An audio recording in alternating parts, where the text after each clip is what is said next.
students. We are delighted to have with you us today for what promises to be an insightful and inspiring session. Let me introduce myself. I am Dr. Angelo Hernandez, your moderator for this evening's symposium. Please be informed that our meeting today will be recorded. As we begin today's symposium, let us first unite in spirit as we listen to the PCCP hymn.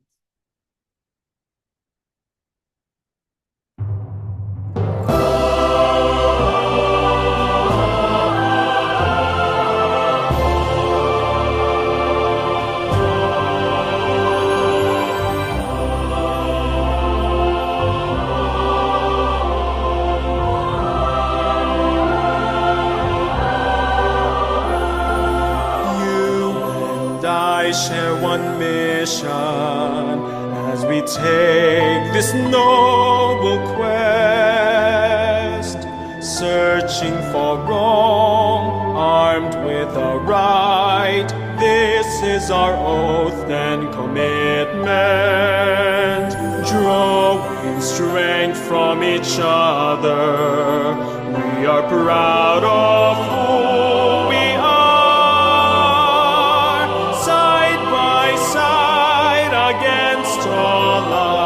For we are brothers, step by step we will conquer. Humble yet strong, prudent but brave, aiming higher and higher. Eyes looking up, but feet on the ground. You and I sharing vision. One true faith, one golden dream, to be the best among the rest. Together we can, if we believe we can achieve. Together we can become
To warmly welcome us to today's event, we are honored to have with us tonight the President of the Philippine College of Chest Physicians.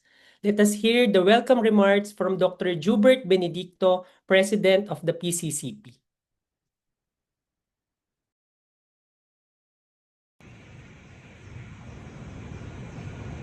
A pleasant evening to everyone. Thank you so much to the Council on Pulmonary Rehab for initiating this webinar with the faculty of the Universiti of Malaya. On behalf of the Philippine College of Chest Physicians Board of Trustees, I would like to welcome everyone to this very interesting scientific session. Truly, pulmonary rehab, I think, is one of the interventions which is cost effective, but unfortunately is not given much attention, not just from our co-workers in the health field, but as well as from policymakers.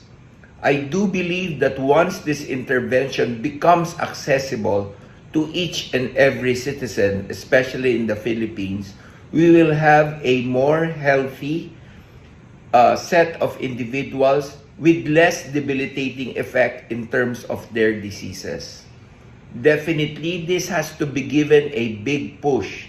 And I feel that these scientific sessions will go in the right direction. So we welcome everyone to this webinar, and I look forward to a very interesting exchange of ideas. Certainly, I feel that we can learn a lot from our colleagues from Malaysia, and definitely once it is intertwined properly with our experiences in the country, I feel that the product is going to be more feasible and is going to reach our Filipino individuals wherein they are quite afflicted with chronic respiratory diseases. So again, this is Dr. Jubert Benedicto, the president of PCCP, and I look forward to a very interesting evening and a good exchange of ideas in the field of pulmonary rehab. Mabuhay po tayong lahat. Okay, share. Engkasan. Okay, let's say I am Professor Julia. I will now share. Thank you, Dr. Benedicto. At this point, to provide us with the opening remarks and officially set the direction for today's program, may we invite Dr. Percival Punzal, Chairperson of the Council on Pulmonary Rehabilitation of the PCCP.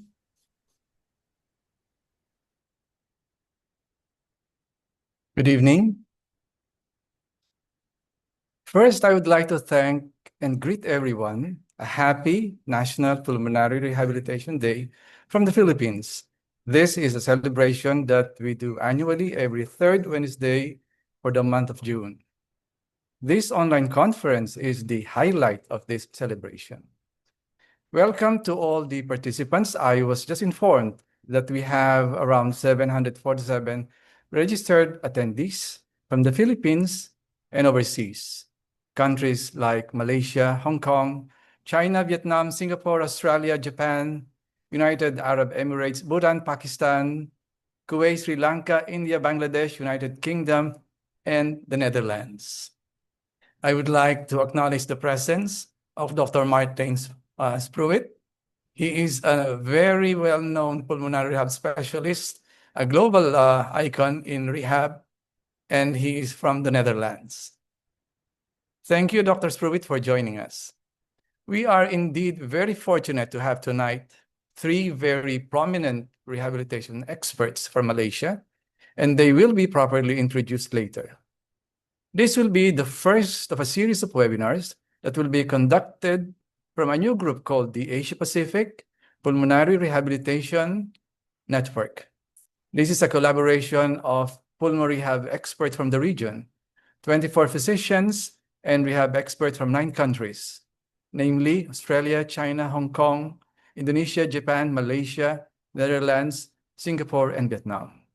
The plan is to have 3 webinars a year, so you will surely receive another invitation from us in the near future. The lectures and discussions that we are about to hear will reflect the Asian perspective on the implementation and challenges in the practice of pulmonary rehabilitation. Exchange of scientific information among healthcare professionals is very important. I hope that in our own small way, the Philippine College of Chest Physicians, or PCCP, through its Council on Pulmonary Rehabilitation, will be able to contribute significantly in the enhancement of knowledge in the science, components, and evidence of clinical benefits that patients can acquire from Pulmonary Rehabilitation, the Asian Perspective. Thank you very much. Maraming salamat po at mabuhay po tayong lahat. Thank you, Dr. Punzal. At this point in our program, we move forward to the lecture proper, an in-depth discourse on today's central theme. Please allow me to introduce our first distinguished speaker. Professor Engkasan is a professor in the Department of Rehabilitation Medicine at the Faculty of Medicine, Universiti Malaya in Kuala Lumpur, Malaysia. In addition to her academic role, she serves as head of the Medical Humanities and Ethics Unit. She is also the director of the Tan Sri Dr. Lim Wee Chai Medical Museum. Professor Engkasan is widely recognized for her contributions to rehabilitation medicine and medical education. She has a very impressive and comprehensive CV, including her administrative duties, professional appointments, membership on different professional organizations, a lot of articles published in academic journals, contributing author to quite a number of books and numerous research projects. I will not be able to mention in detail all of her accomplishments since it's around 17 pages. Right? Tonight, she will share her insights with us in a lecture on Introduction to Pulmonary Rehabilitation that promises to be both intellectually enriching and practically meaningful. Colleagues and friends, may I call on Professor Julia Patrick Engkasan. Dr. Hernandez, I mean, you can hear me, right? Let me try to Yes, share my Professor. slide.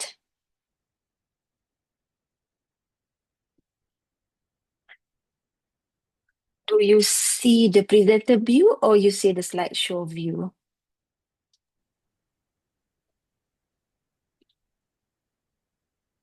It's the presenter's view, Professor. All right. Okay. So let me. Okay, I use the slide. Oh, sorry. Where is it? All right. So I use the slideshow. Hang on.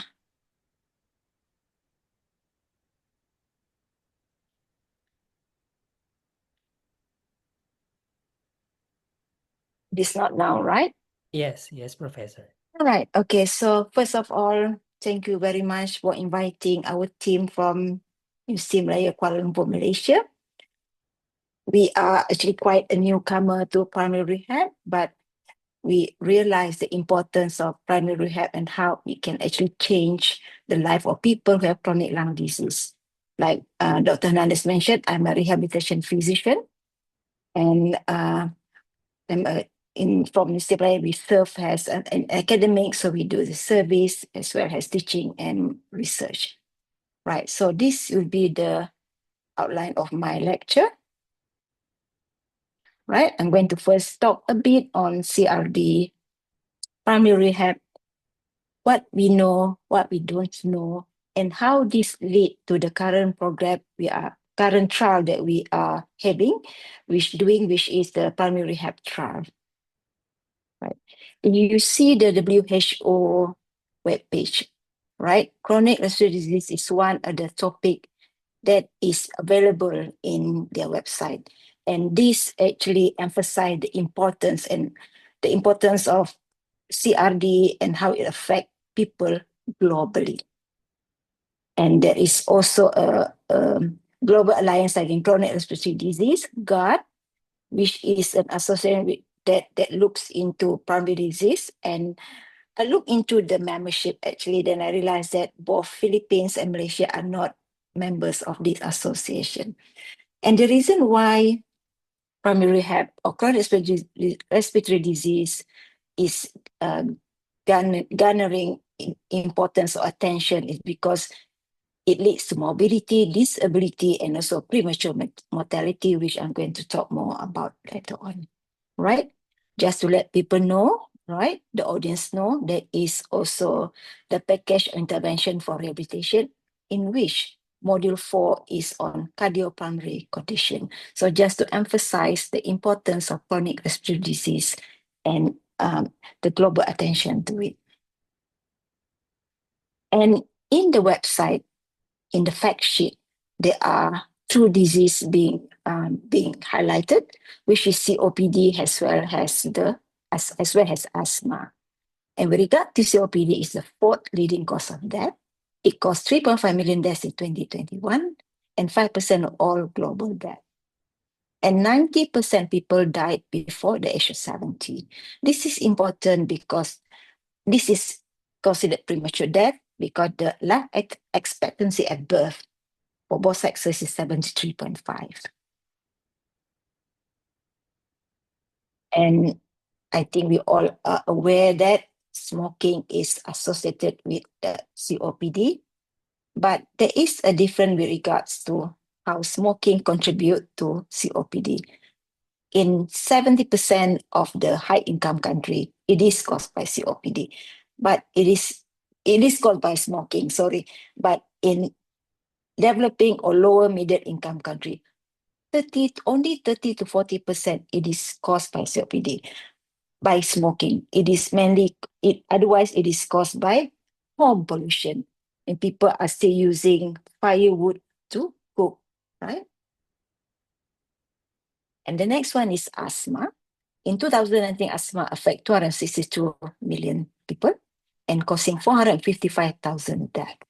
And we all know asthma is something that develops when a person is still young, and the likelihood of it to develop into chronic respiratory disease is high, especially when it is not well controlled. And in low middle income country, the diagnosis of asthma might not be made earlier.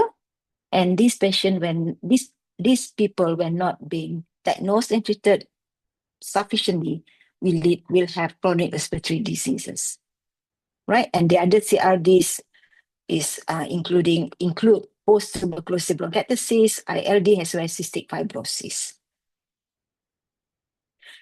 Being from the rehabilitation medicine fraternity, we always look into functioning. This is ICF, our framework to examine functioning. I'm not going to elaborate more, but we look into how does a disease affect the functioning from the aspect body function, body structures, activities, and participation.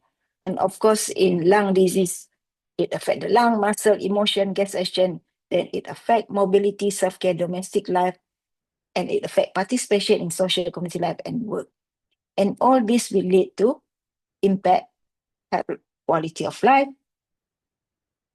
and there is also associated economic burden.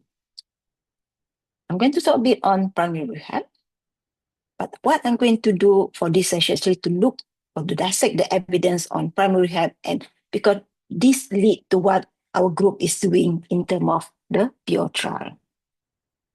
Right. This definition, I think it is widely available. So comprehensive intervention, right? Exercise, training, education, behavior changes to improve the physical and psychological condition, right? So it's not only physical, but also psychological, because there are a lot of psychological changes related to chronic pulmonary disease, right? So this is the, just about a history. This is the father of primary rehabilitation, and he wrote the first article related to PR. It's 1969. I tried to get the full article, but it's not accessible, right? So he wrote, the first scientific article on primary rehab, and then you can see here that the publication keep on increasing, right? So obviously there is a need to study more on PR and look what is maybe effective and how does it influence the quality of life and so on, right? So it is of importance that do we have enough? Shall we stop? Right. So that is what my focus on today's presentation, right? And in 1990, that is the first article that demonstrates individuals with COPD can have physiological improvement from exercise training, because it is a common perception that when you have difficulty in breathing, right, you should not exercise. And I think that perception is still very prevalent in many countries of physicians. And this probably due to lack of awareness, and it's still prevalent in the LMIC actually. Right?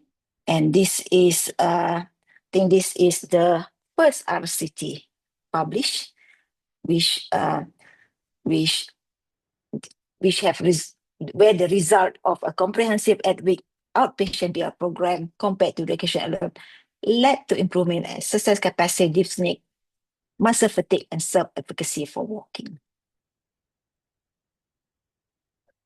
And in 2010, PR became a standard of care for COPD.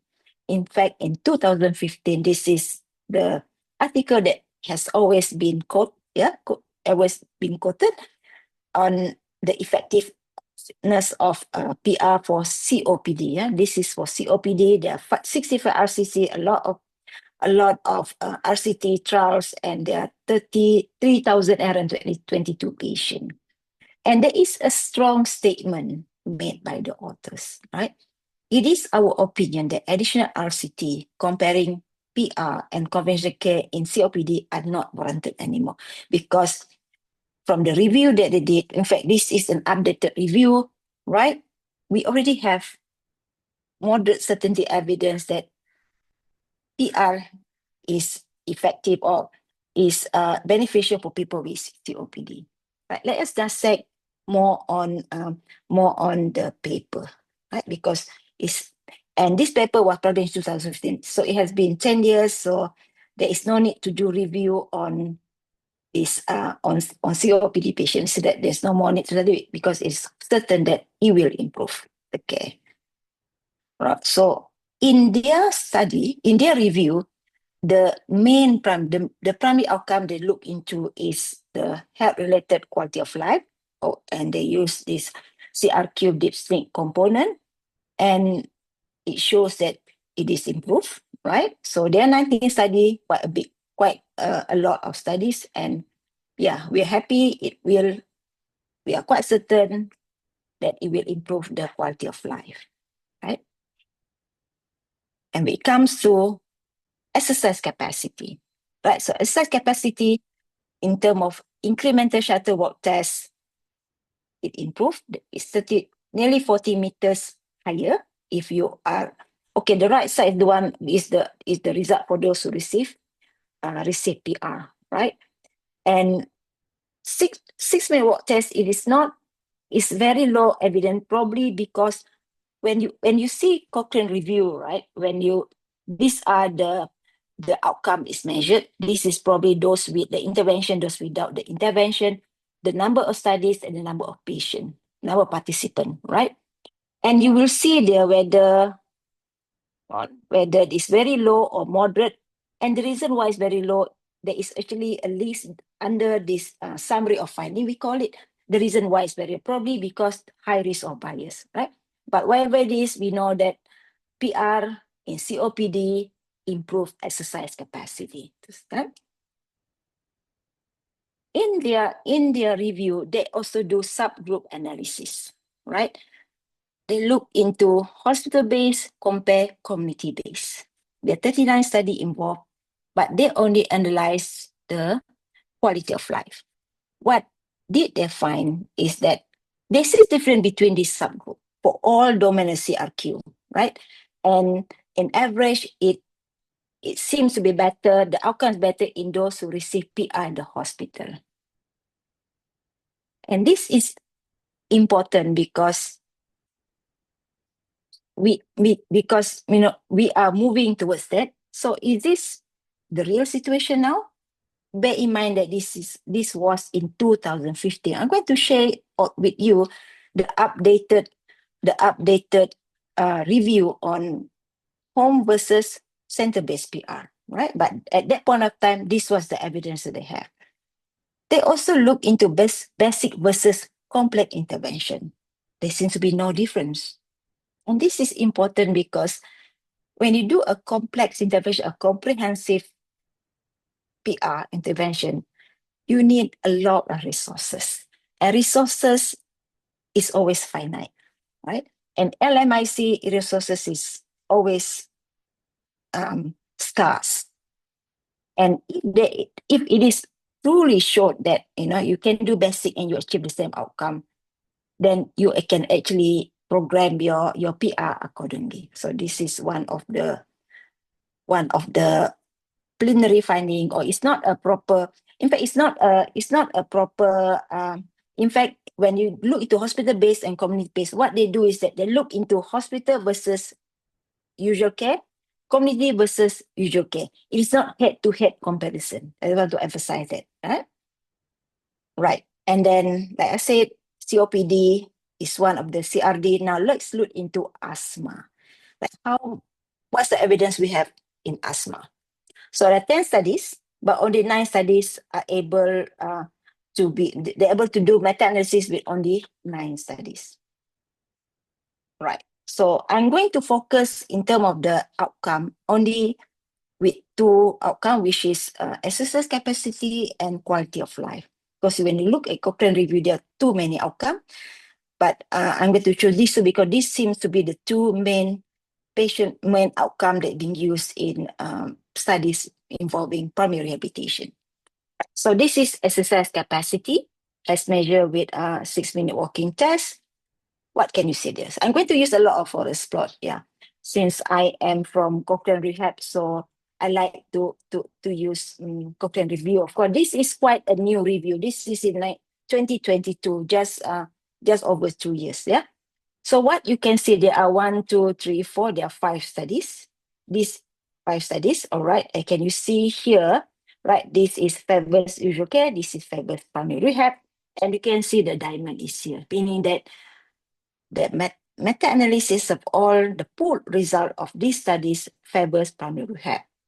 And what you can see here is that the participants who receive primary rehab walk 79.8 meters further compared to those who receive usual care, right? If you remember, for COPD, it is less than this. I think it's 40 something, right? So it looks like they improve very well, right? For asthma, they walk, the difference is far greater than those with COPD, right? When you look into quality of life, there's no difference. And the quality of life, they're using asthma-specific quality of life, right? So asthma, yep. And there is no difference in the quality of life. But what you can see there, here, there were only 2 studies, right? There were only 2 RC that look into quality of life has the outcome. So it is of very low certainty evidence, right? So when we said low evidence, meaning they're just not, when we say it's low certainty, there's just not enough evidence to say it is not. I'm not saying that it is not useful, just that there's not enough evidence to prove whether it's useful or not useful. So meaning that there's more research need to be done with this as an outcome, right? Right, so we have COPD, we have asthma, now we have interstitial lung disease. 21 studies more than asthma. I'm quite surprised myself. 16 studies in the meta-analysis. Right, so just to emphasize that for this review, what the authors did was they look into the result, they do subgroup analysis for all the outcome. So they have outcome for all participants, and they isolate those with idiopathic primary fibrosis only, and then those with severe lung disease and those who desaturate.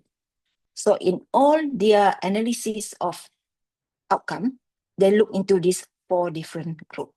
Right. So what did they find? Right. So So this is all participant. This is exercise capacity, right? 6-minute walk test, I think. Yeah. So these are all the studies. This is the diamond seems to favor primary rehab, right? With the improvement of 40.07 meters further. The clinically meaningful difference is 30 for 6-minute walk test. So this is 40. So it will have clinical significance, right? So this is for all participants with interstitial lung disease. What about those with just idiopathic primary fibrosis? Hang on, I'm just Okay, I think yep. So, right. So it improved. Yes, it improved with the difference further. They can walk further to 7.25 meters, right? So it favors primary rehab. But if you look into the other two groups, those with severe lung disease, those who desaturate, there is no difference, right? But no different in terms of the outcome. But you notice that there were only 2 studies. Still very few studies, yeah.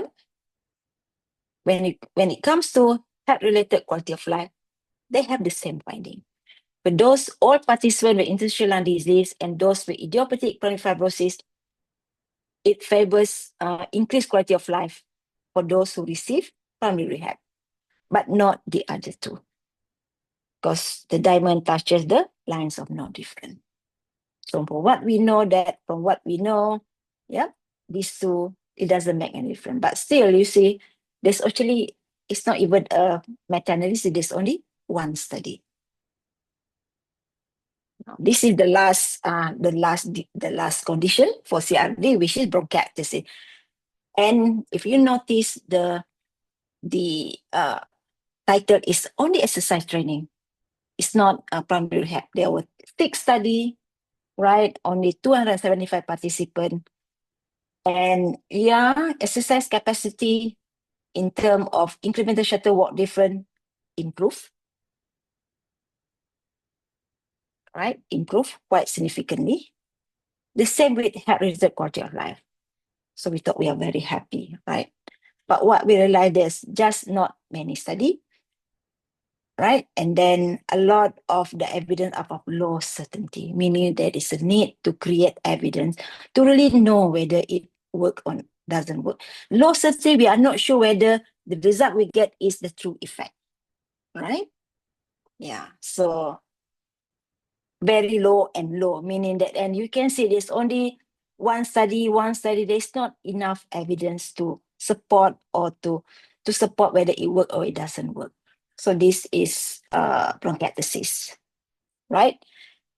If you look into the summary, okay, COPD, sure, yeah, it improve exercise capacity and HDR, and also interstitial lung disease, but not those who are who have severe disease and desaturated. Asthma, exercise capacity improve, but not health-related quality of life. Bronchiectasis, very low evidence, cannot be sure. So in summary, this is what we know. Okay. Now, when you look into all those studies, Cochrane review, majority of the studies were conducted in high-income country. So, right, so there is a study. I think I'm going to look into this study again, right? Yeah.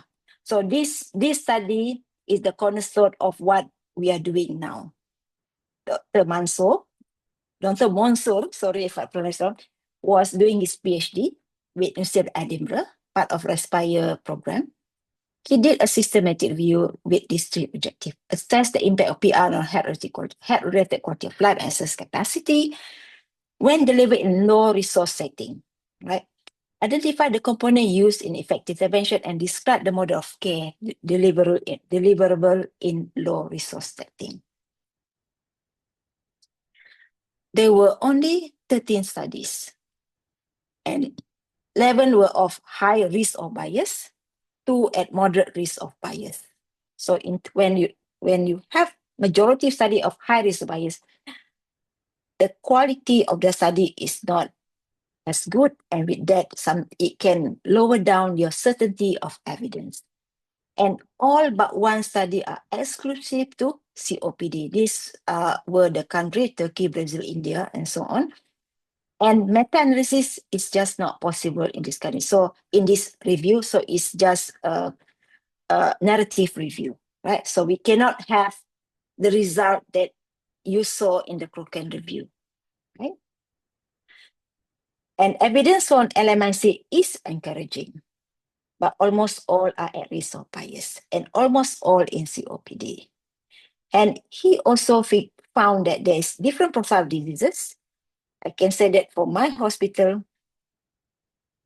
bronchiectasis is quite prevalent because of tuberculosis, often poorly differentiated because in LMIC, we don't have the means to make an accurate diagnosis. Of course, there are poor awareness of disease despite 25 years ago, it has been established that it is a standard of care. Drug may be unaffordable, major geographical challenges in terms of transportation and distance, limited equipment, and of course, few trained staff, right? So we are not sure, right?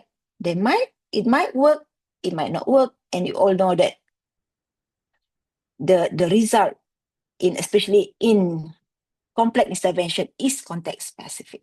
It's not like medicine, almost our body will work the same. But when we come to PR, there's so many factors that can influence whether it's successful or not. I can do PR, I have a staff that's not trained, it might not work, right? So that is his finding, right? And remember in 2015, Kati did a review, we are unsure, right? There was uncertainty about whether PR, home-based or center-based, is there a difference, right? And so our group also, our group, Nazim, as part of his PhD and part of the pure trial, did a review, right? It is as effective as center-based, but still it is in high income setting. What about LMIC?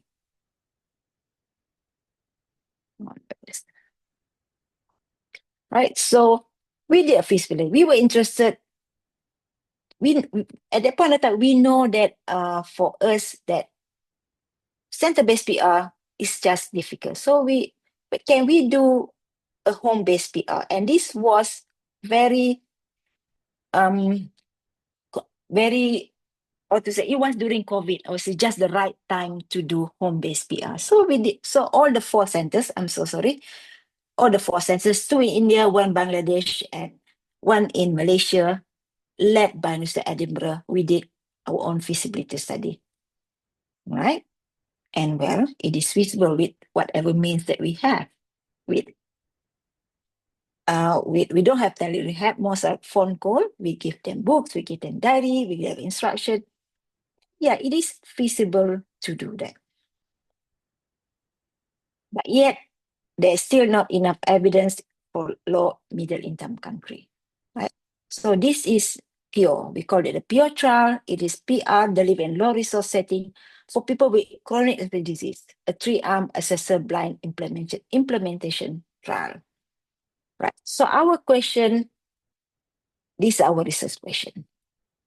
So I must acknowledge that this is part of Hillary's presentation on pure, right? So our research question, we look into CRD because our profile of disease is not exclusively COPD. We have a lot of other diseases that cause respiratory disease that needs PR. So it is very broad, okay? We compare with usual care, does center PR, we compare to usual care, does center or home PR improve functional access capacity and quality of life when delivered in LMIC? Okay. Does supervised home PR achieve outcome that are non-inferior to center PR? Because in McCarthy review, the outcome were not the same, right? But that was 15 years ago. We did another review.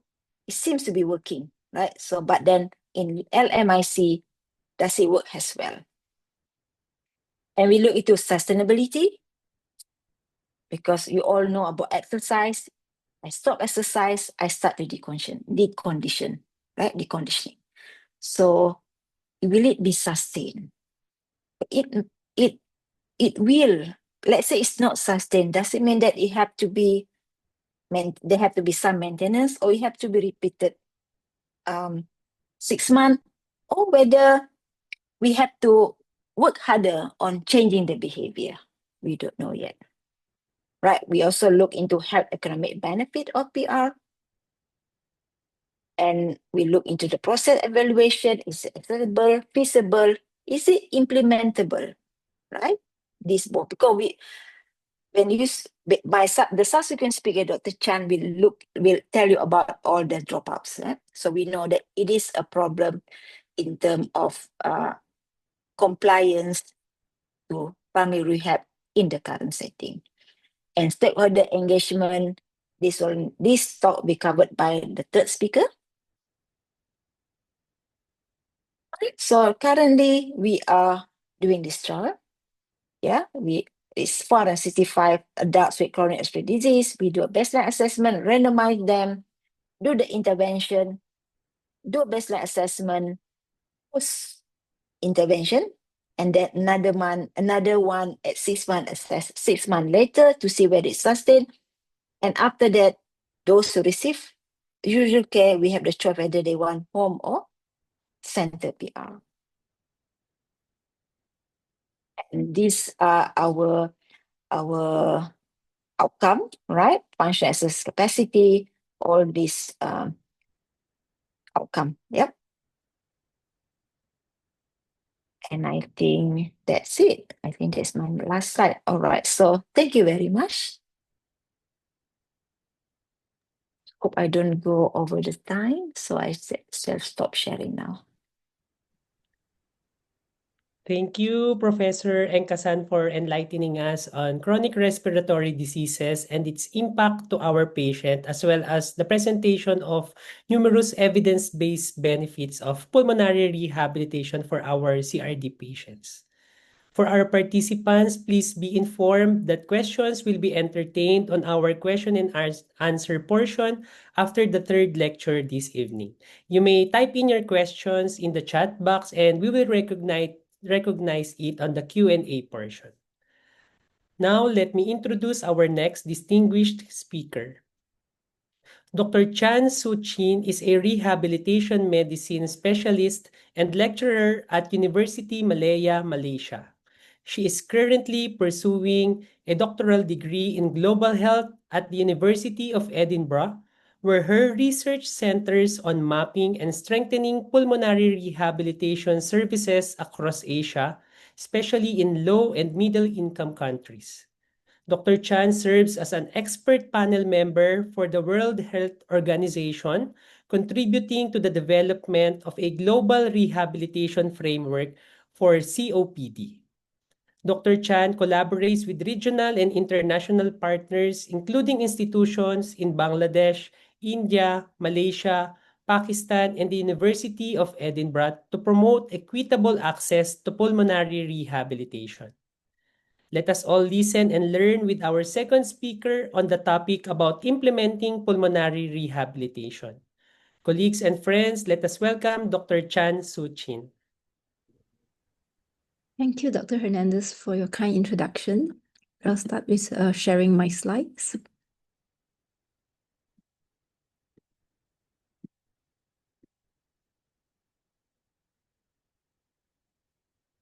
So right now, is it a presenter view?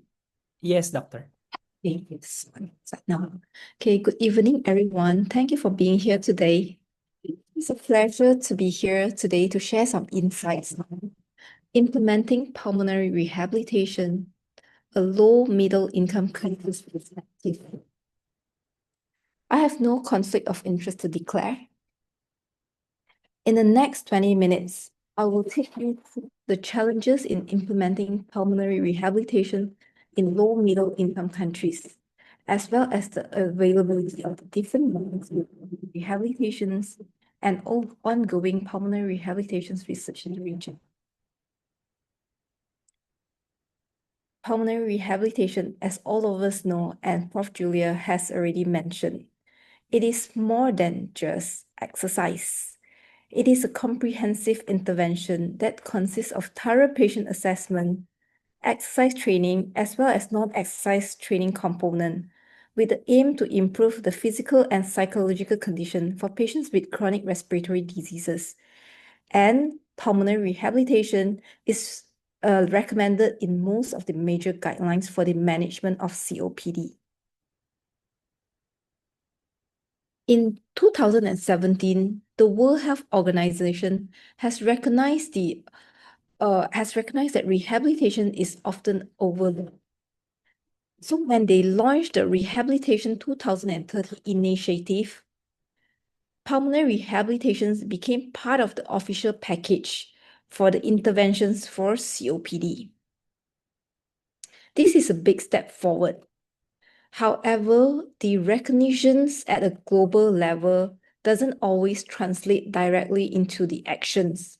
When we zoom into the specific country, very often we see a significant gap between what is being recommended and what is being practiced. Let me bring you to Malaysia. Malaysia is a middle-income country with 34 million population. And you can see that in our whole country, we just have 2 centers that provide a structured pulmonary rehabilitation program. And these 2 centers is situated in Klang Valley. So this is Universiti Malaya Medical Center. It is a tertiary teaching hospital, and this is one of the best healthcare facilities in the center, and this is where I practice. We have gathered some preliminary data on the inpatient's referral following the patients admitted for acute exacerbations of COPD. And we can see that there is some confusion here. When you look into the table next to it, you can see that there is a discrepancy between the referral to a structured PR and also the conventional chest physios. There is 0 referral to a structured pulmonary rehabilitation program, and only small number of patients is being referred to physiotherapy. So you can see that it reflects that our referral team is still unaware the difference between the structured program and a conventional chest physios. Next, I'll bring you to the outpatient referral. Hospital Serdang, this center is the most established outpatient pulmonary rehabilitation service in the country. And this is the data that we gathered throughout the duration of 6 years. We have only 2.6% of the patient or COPD patients seen in the hospital being referred to pulmonary rehabilitation, and only 0.56 patients has completed the program. This reflects that our referrals and completion rate for pulmonary rehabilitation in the country is extremely low.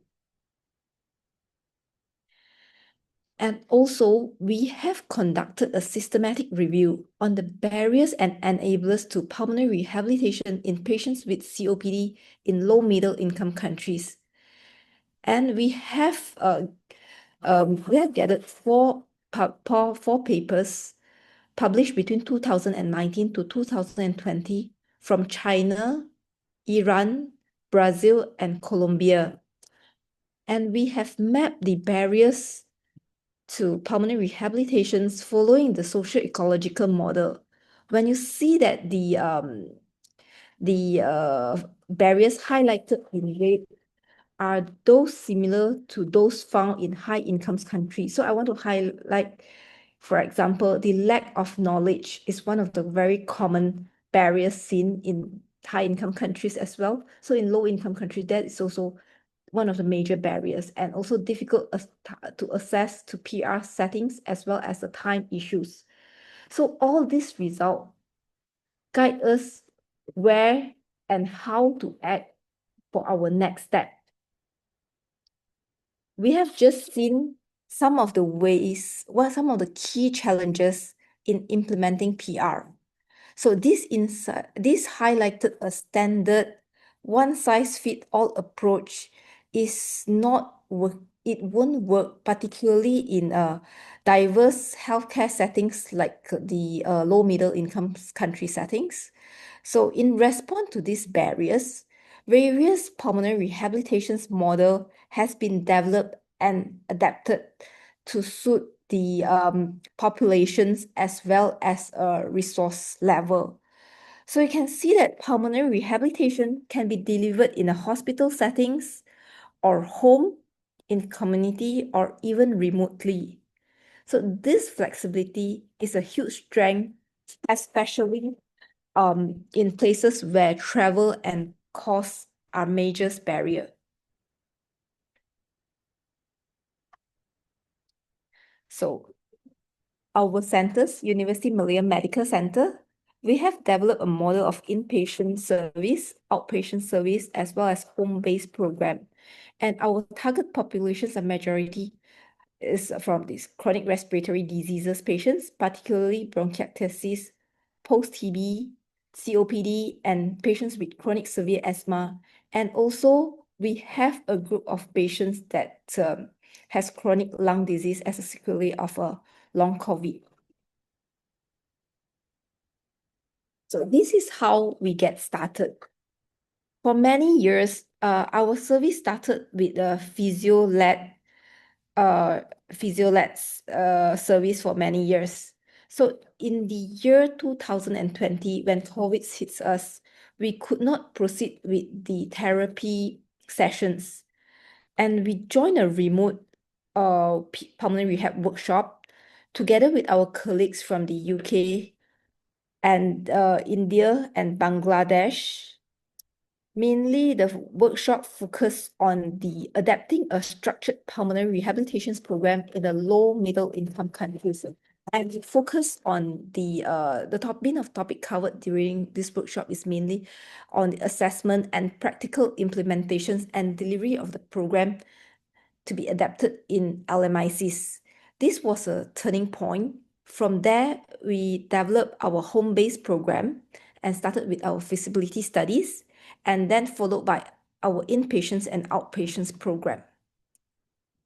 So our inpatients program, I've mentioned earlier, it started during the time of COVID, where many patients recovered from the severe COVID infections, has issues with ongoing respiratory symptoms, fatigue, deconditioning, and as well as psychological distress. The symptoms is very similar to what we found in the patients with other chronic respiratory diseases. So with this, it's actually enabled us to start early rehabilitation from the hospital, from the patients admitted for after the acute admissions. And then it helps us to address the physical as well as psychological issues early. So our inpatients program focused far more than just breathing symptoms. So we focus on the physical impairments as well as functional. We look into how they cope in terms of their ADLs and also return to work, and also the psychological aspect and the cognitions, pain, MSK issues, fatigue, as well as nutrition.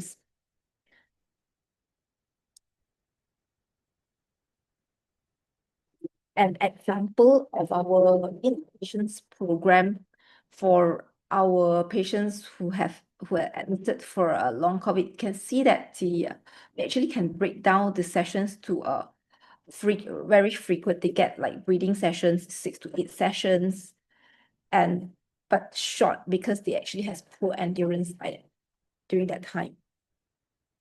And we have developed a framework to re-stratify the patients with severe symptoms, and this helped us in our exercise prescription. So we have successfully delivered the rehabilitations program to 61 patients following the framework.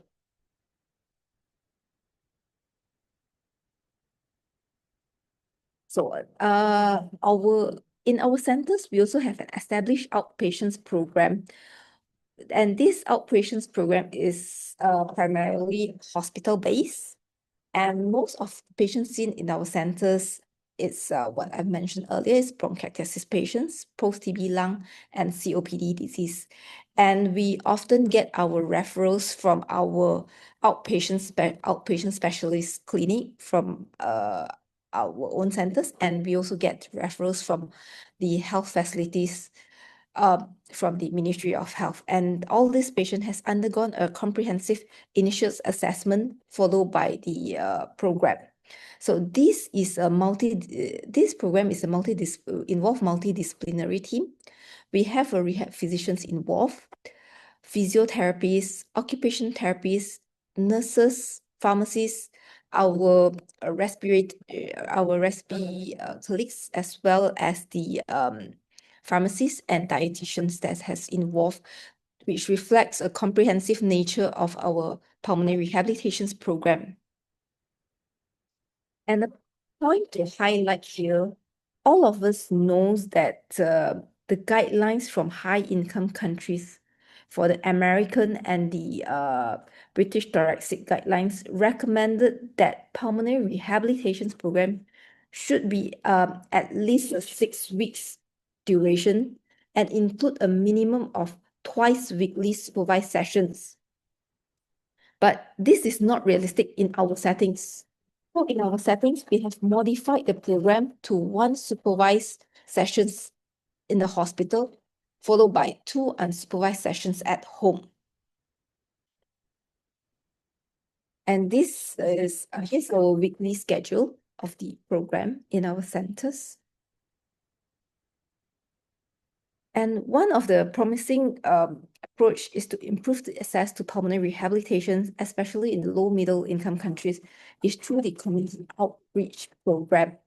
So we have organized a community outreach program in several districts, mainly to teach the patient on breathing exercise, as well as a relevant exercise to improve their symptoms.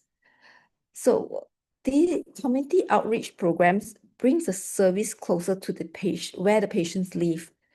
And it may be as we move forward, it can be it can play as one of the critical role to scale up pulmonary rehabilitation, especially in the low middle income settings. Coming to home-based pulmonary rehabilitation program. Home-based pulmonary rehabilitation program is especially relevant in low middle income countries. Patients face barriers like long travel distance, lack of transport, as well as financial constraint. And I think this is some of the feasibility study that Professor Julia has mentioned earlier in her presentation. So we have one of our previous feasibility studies has shown that 1/3 of potential participants declined center PR due to travel time and distance. And other studies have shown that home-based pulmonary rehabilitation is feasible and may offer a promising alternative. And a scientific review by my colleague on the effectiveness comparing the home-based and center-based pulmonary rehabilitation has shown that home-based PR is as effective as center-based. But to make it truly effective, we need to ensure that PR delivery is simple, engaging, and empowering for patients, especially in the low-resource setting. Although we know that pulmonary rehabilitation works, but real-world implementation faces many challenges, from system-level issues to patient-level barriers.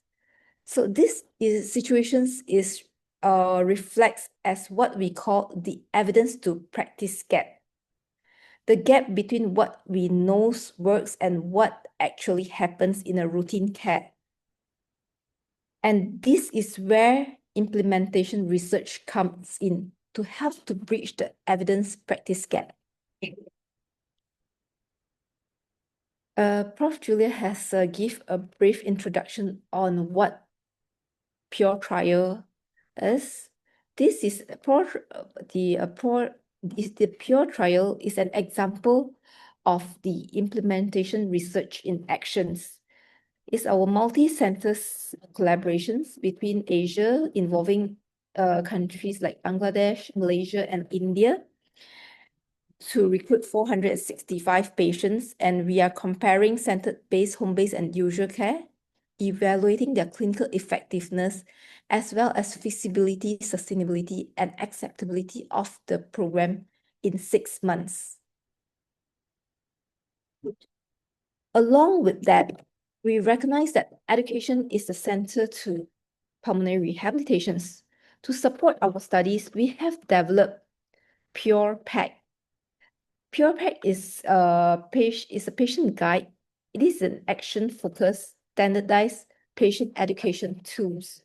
So we have followed the evidence-based guidelines, adapted them to fit into the local context, and creating the standardized content of the educational material tailored for the use of diverse settings across the 4 study sites.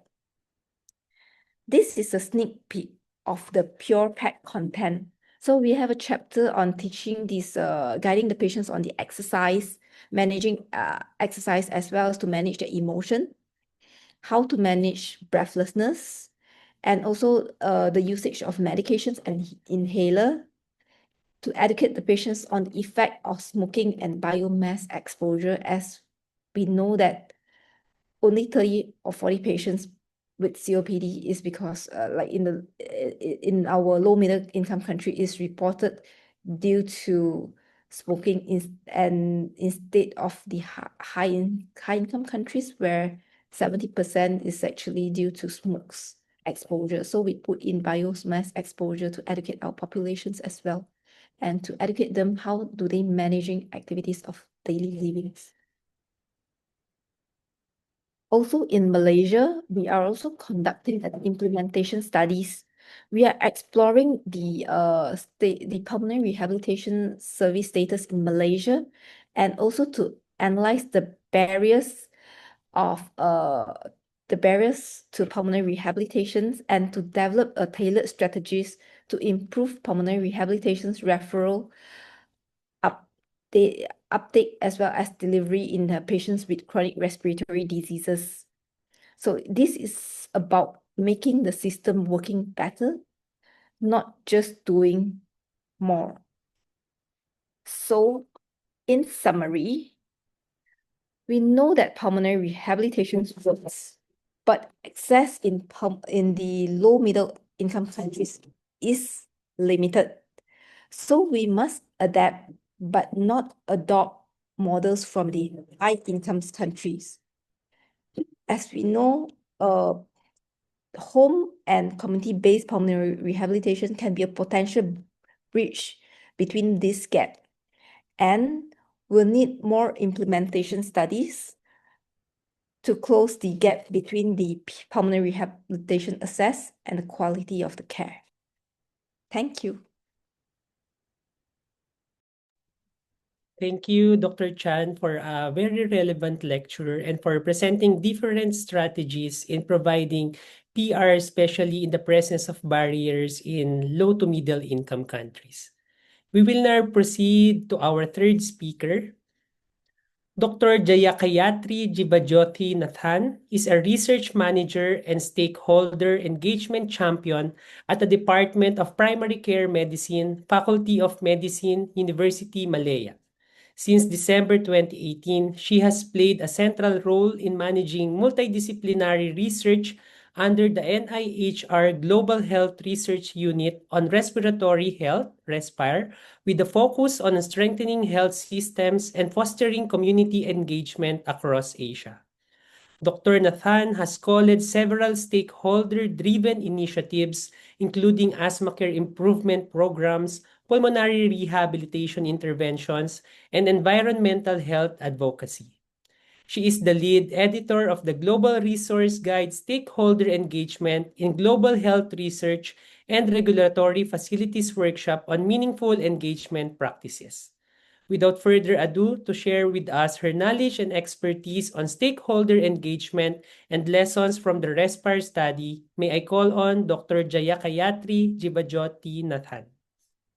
Thank you so much, Dr. Hernandez, for the introduction. I'm truly honored to be here today to share some of the insight from our work in Malaysia under the Respire program. So it is really a privilege to contribute to this important conversation. So on how stakeholder engagement and its real world impact on respiratory health. And good morning, good afternoon, and good evening, everyone. So I'm Kay Nathan from Universiti Malaya. And it is really a pleasure to share the journey under the NIHR Respire program.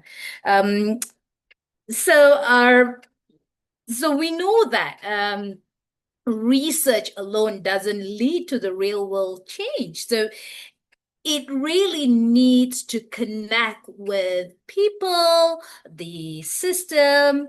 It hopes to benefit. So in low middle income countries like Malaysia, this means deeply understanding the local realities, and that only happens when we engage those who live and work within the system. So stakeholders are the bridge between the knowledge and action, and through genuine engagement, we can really build trust, foster ownership, and also create change that lasts. So what is stakeholder engagement? It is more than just consultation. So it is definitely a collaborative process with individual or a group who affected by a program's outcome. So in Respire, we adopted a co-creation mindset. Stakeholder engagement allowed us basically to identify the barriers and also contextual challenges. What we did is we co-designed interventions that were feasible and as well as acceptable, and we did build policy and support and community readiness for scale up. So our stakeholder base included healthcare professional in rehabilitation, respiratory and primary care, allied health, community health workers, policy makers, and hospital administrators, and most importantly, the patient and caregivers. When we started, we saw three key challenges. So first, chronic respiratory diseases like COPD, asthma, and post-TB lung disease were under-recognized despite being a leading cause of illness and death in Malaysia. And second, PR is a proven solution. It improves symptoms, functional capacity, and also quality of life, but access is extremely limited. Third, the system was fragmented. There were gaps in providers' knowledge, limited training, and there is no national guideline or referral pathway for PR. So what we did in 2021, we brought over 110 stakeholders together from both public and as well as the private sector. So this workshop became a pivotal moment when 98% of the attendees said that they were interested in setting up PR services in their institution. So, stakeholders themselves identified the system barriers and co-created a practical solution. So their input directly shaped our policy advocacy strategy, priority areas of training, the design of culturally and logistically appropriate home-based PR models, and the direction of future research. Sorry.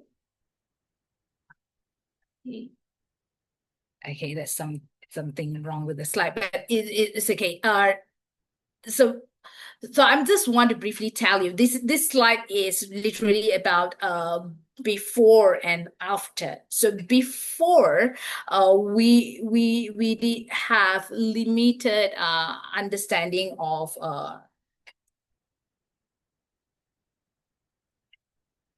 so sorry.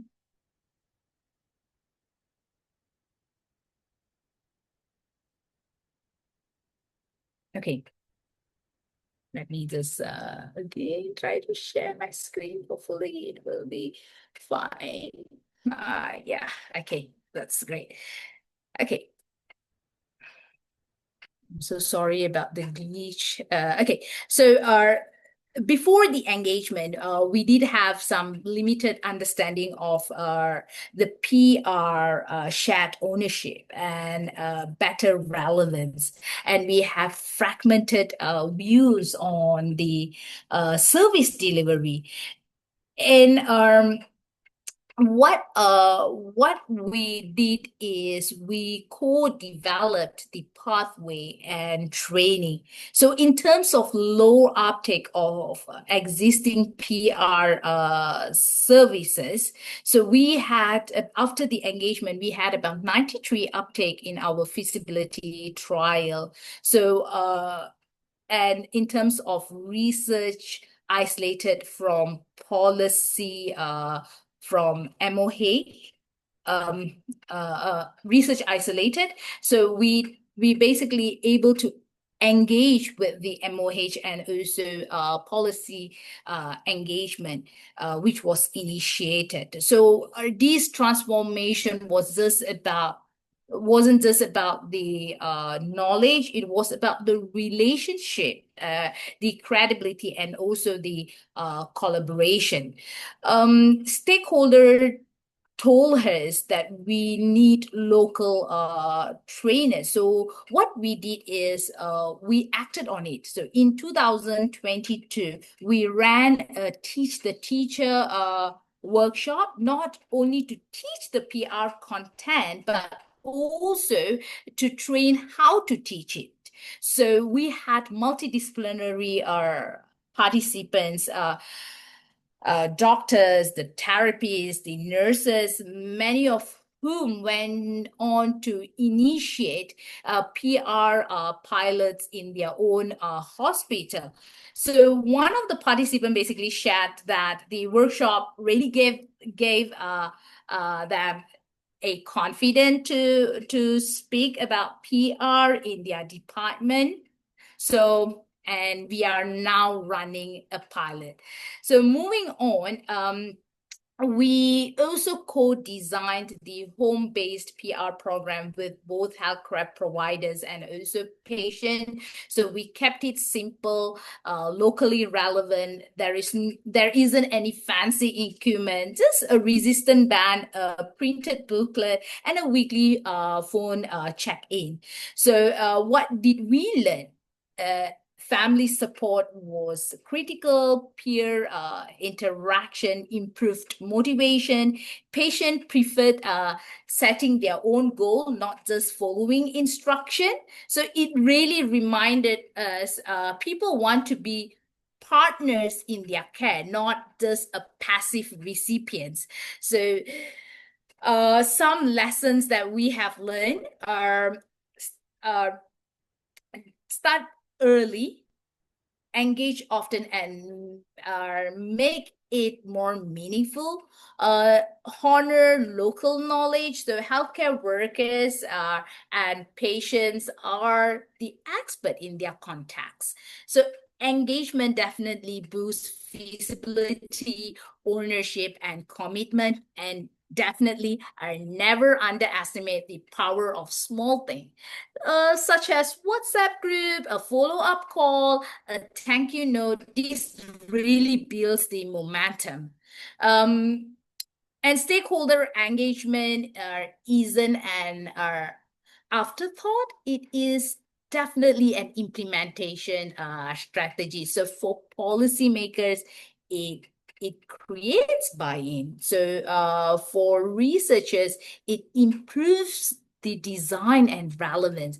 For practitioner, it makes a solution practical. And for patients, it definitely restores dignity and also agency to it's an empowerment. So it increases sustainability, it strengthens the equity, and definitely it helps build coalitions that can make a change last. Here are I'm going to just give you three practical tips that if you are just starting. So please map your stakeholder, think broadly. So you have your clinician, the caregivers, the policymaker, the patient, the admin staff. Start small.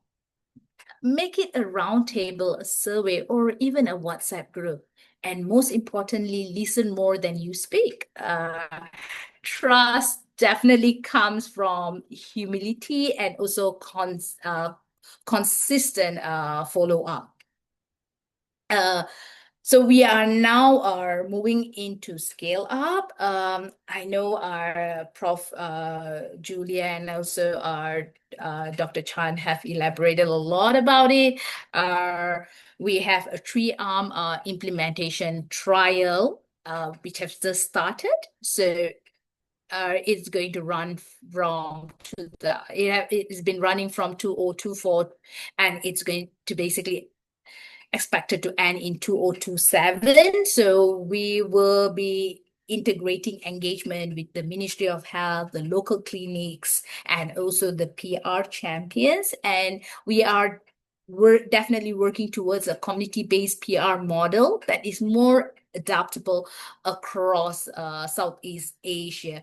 A final takeaway. So let me end this with stakeholder engagement definitely is not a box to tick. It is definitely a mindset.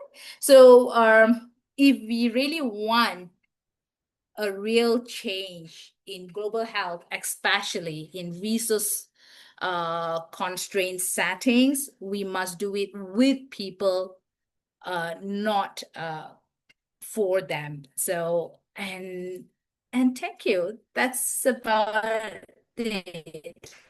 And this is my experience. So let's build partnership that really matters. Thank you so much.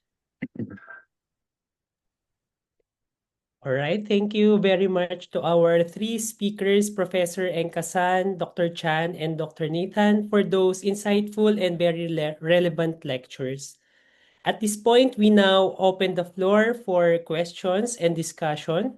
If you have any questions, please feel free to type them in the chat box so that we can recognize your questions. So while waiting for our participants, I think I should ask the first question. So for Professor Engkasan, Professor, what strategies do you use to encourage patient participation in pulmonary rehabilitation? Because in our setting, we find it difficult to motivate these patients to go to the pulmonary rehab, especially because of the different barriers. So aside from the education or giving them the benefits of pulmonary rehabilitation, what other strategies that we can use to encourage them in engaging in PR? Really not. Thank you for the question. Definitely, it's not an easy question, not an easy thing to do, because in PR, at least at this point of time, they have to come to the hospital. And for us, even though we are in the urban area, transportation, parking are still issues, as well as they always, because of their diseases, right? They always need somebody to come with them.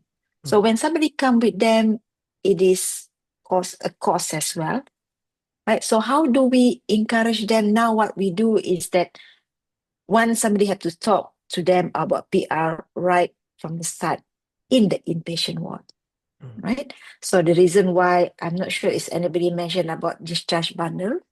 When you have a PR, a patient with COPD admitted for acute exacerbation, they come with, before their discharge, they come with a few things, and one is a flyer about primary rehabilitation and a book, a flyer, so education, making them aware that their breathlessness can be improved, because those are the thing, the important thing. And at one stage, we actually offer them admission to have this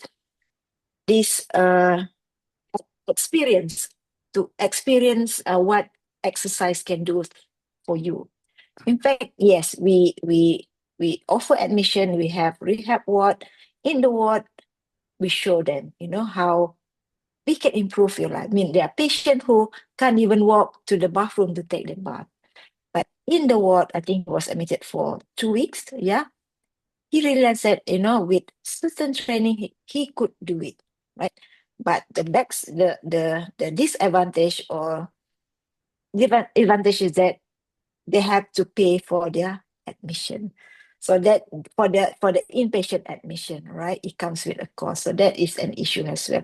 So for me, I feel that early exposure during the inpatient helps. Outpatient is a bit difficult because it is really short. There are so many patients. Yeah, so that's what I found to be useful. Yeah, thank you. All right. Thank you, Professor, for sharing your knowledge.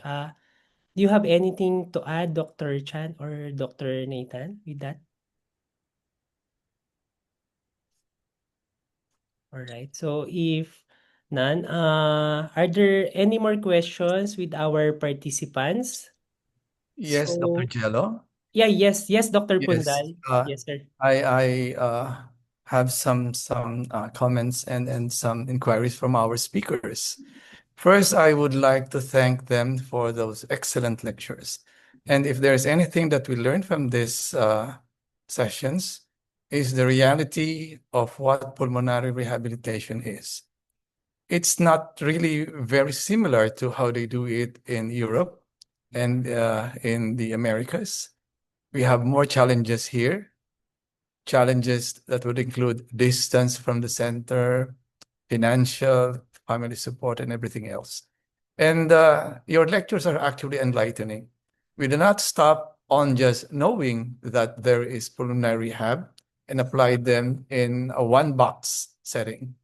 We have to be perhaps more creative, more engagements with people that matter, and perhaps with these things plus the support of the government, the people, the private parties that are engaged in this particular endeavor, all of this, when combined, will really help us move forward. And I really do appreciate the lectures of our three speakers because they gave us the realities and the challenges that eventually will be the things that we have to carry on to be able to bring about more successful programs for our patient with chronic respiratory disease. So thank you very much, our three speakers. Thank you, Dr. Punzal. Any more questions on our participants? There is a question in the chat box, right? About, this is exactly, Yes, we Professor. might have, yes. So it's about, I think everybody can read the chat box, the chat box, right? Even if result is good, right? It's more difficult to get the government resources. Yes, I must say that, they have so many priorities, right? Why bother about CRD, right? So that comes to the importance of Dr. K lecture, but have them buy in right from the start. It's not always successful in the first in the first meeting, but perseverance is very important. And our, for like Dr. Chan mentioned, it was COVID that made our PR gain attention. Otherwise, it might not, right? So it was COVID, and because of COVID, we did home rehab. So, but we don't not want another disease, to make this happen. So, for me, I think from the research, if you have statistics, you will be able to convince that it should be the priority. Why are people so concerned about aging? Because the statistics shows that people are aging and people have more disability when they're aging, and it is costing a lot of money. So I think statistics is very important to convince the government where to put their money. They have money, but where they want to put it is the next question. If you have anything to share, Dr. Chan? Yes, I think like what we often do, like how Kay mentioned before, stakeholder engagement, we start early. So it actually from the beginning of this research midway, we have to update our stakeholder, what is the outcome, and following that, the dissemination, we have identifying key stakeholder is actually very important. So the key stakeholder, not just about patients and also the healthcare professional, but managing patients, but the policy makers. So all this can make a change to the practice.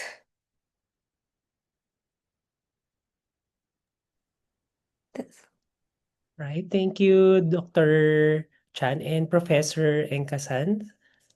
So we have another question from our participants. So as part of a respiratory therapy department in a level 2 hospital with limited resources and budget, what advice can you give on how can we initiate a pulmonary rehabilitation program in our institution? And how can we start small and gradually build it into a sustainable service? So, All right. So I suppose level 2 hospital is, can you describe a bit more, Dr. Hernandez?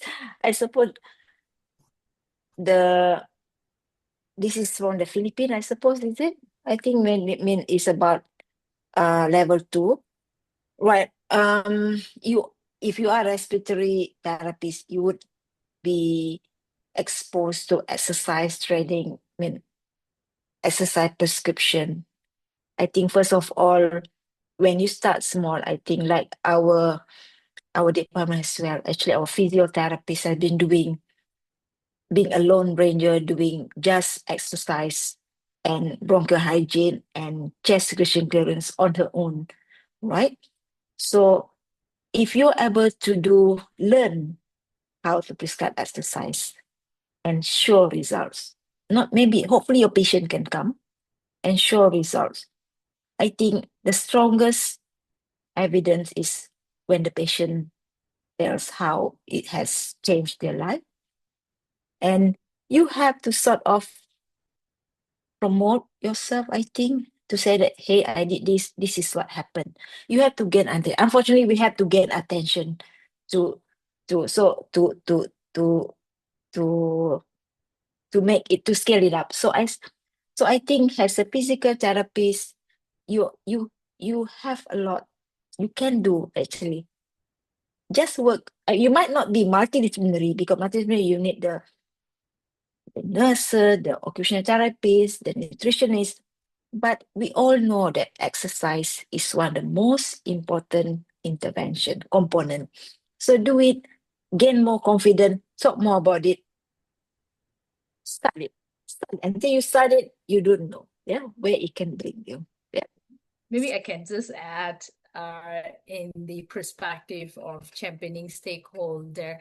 So definitely like what I totally agree with what Prof. Julia just mentioned. Try to start by engaging the people that already within your system. So for instance, your own respiratory therapies, I mean, maybe the nurses, the doctors, even patients, because patient Patients' voice are really important. So perhaps you can really ask them, like, what do we already have and what can we do differently with the existing resources. So try to co-design a simple, a low-cost program with patients and also the providers. Like what I mentioned, no fancy equipment, perhaps just chairs, water bottles, and maybe a step counter. That perhaps you can start with. So and as the program should benefit, because people really need to see the result before even you can kickstart to a bigger program. So like we shared the result with the hospital leadership. Perhaps you can really share the results with the hospital leadership and the local health department. That will basically support for your scale up. So don't wait, like what Prof. Julia said, don't wait for everything to be perfect.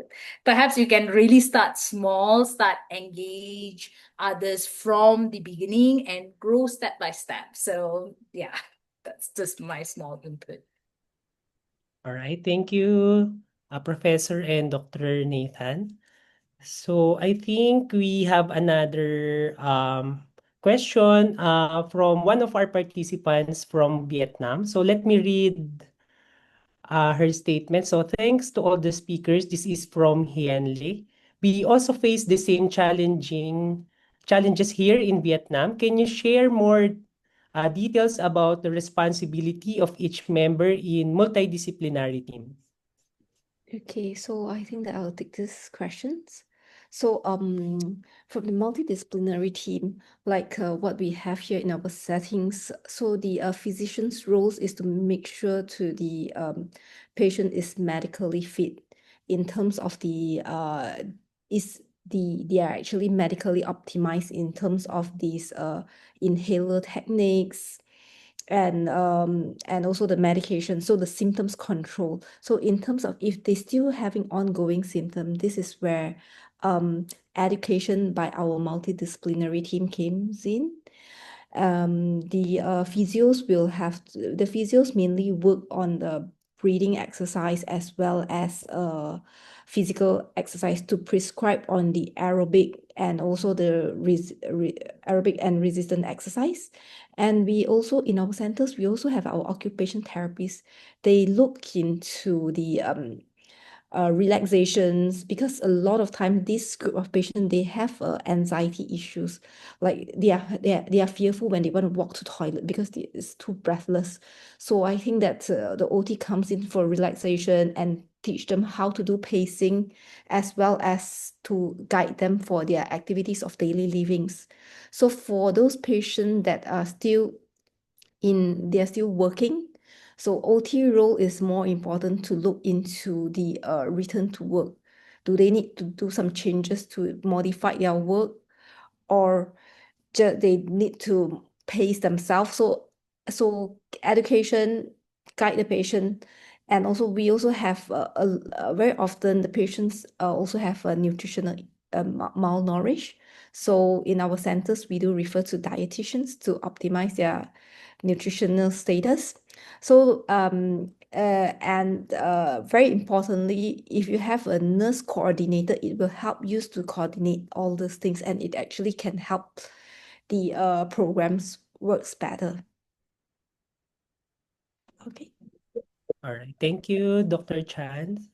I just want to read one of the comments from our participant, Dr. Tan.